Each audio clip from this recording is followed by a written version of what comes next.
Hi guitar players, today I'm going to show you 3 tips on how to make your guitar easier to play.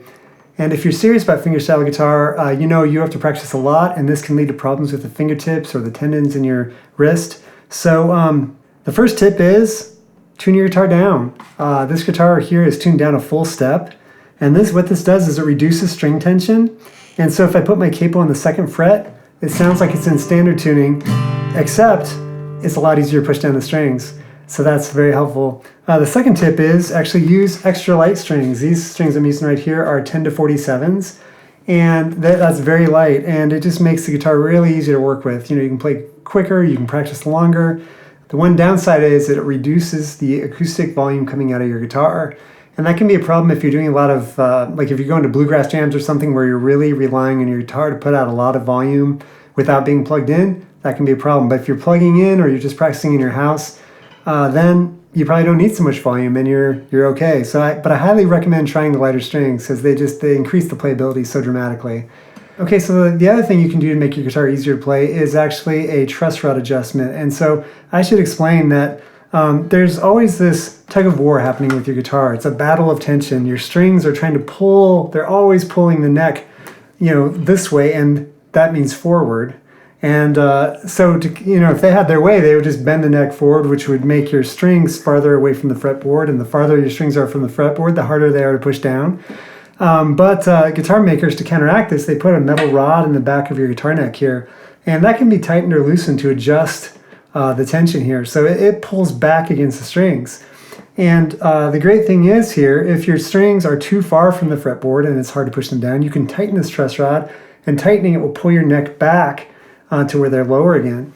Now on the other hand, when we're doing this thing where we're trying to make our guitar as easy as possible, we're trying to get the strings nice and close to the fretboard, we're reducing string tension, all these things, then we are inviting fret buzz. And fret buzz is where you pick a note and then further up the neck somewhere, the string rattles against the frets and makes just a rattly, terrible sound. And this can especially be a problem if you've got a lot of fret wear in your guitar. Maybe if you play in the same spot a lot. My frets tend to wear out around this area in the higher strings, and that means I tend to have fret buzz up here.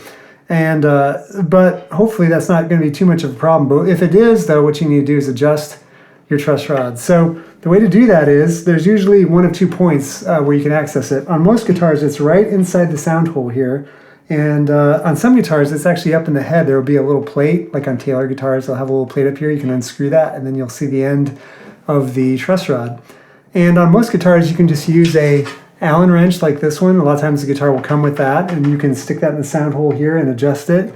Some guitars like Taylor's, there's other brands as well, that require a special tool.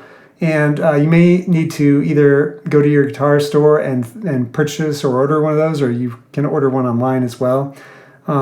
Sweetwater a lot of times will have that kind of thing. So anyways, once you have the right tool and once you know where you can access it, you can tighten it or loosen it. And remember, righty-tighty, lefty-loosey. So, usually when we're going to tighten or loosen it, we're just doing like quarter turns. We're not turning it like 4 or 5 times around. We're just doing a couple of turns, and that just makes these subtle little adjustments.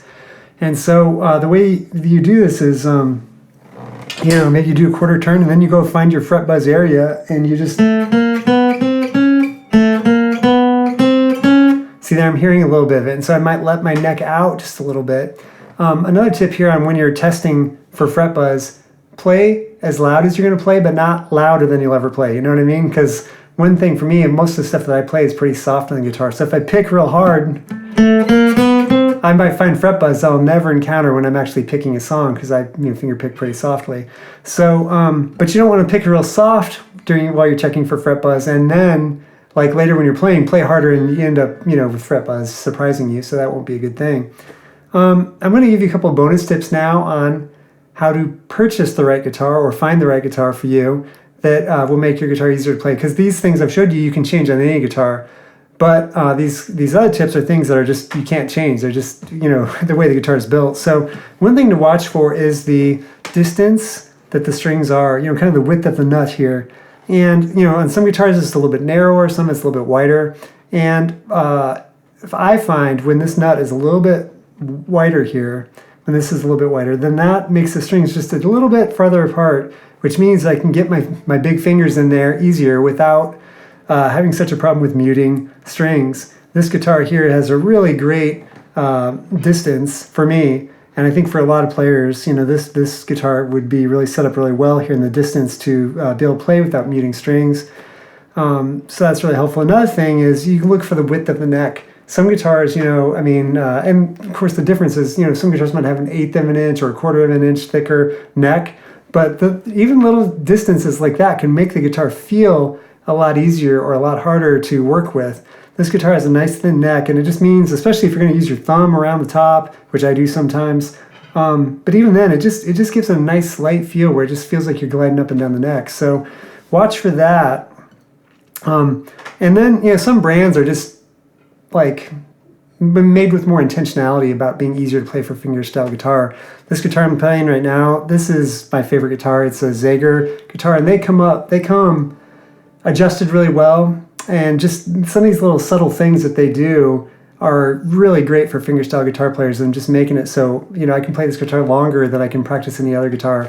Some guitars, you know, I have another guitar with a really narrow nut here, and I hardly ever play it because I just have trouble with muted strings a lot. So I hope those tips help you. Thanks so much, everyone. I will see you in the next video.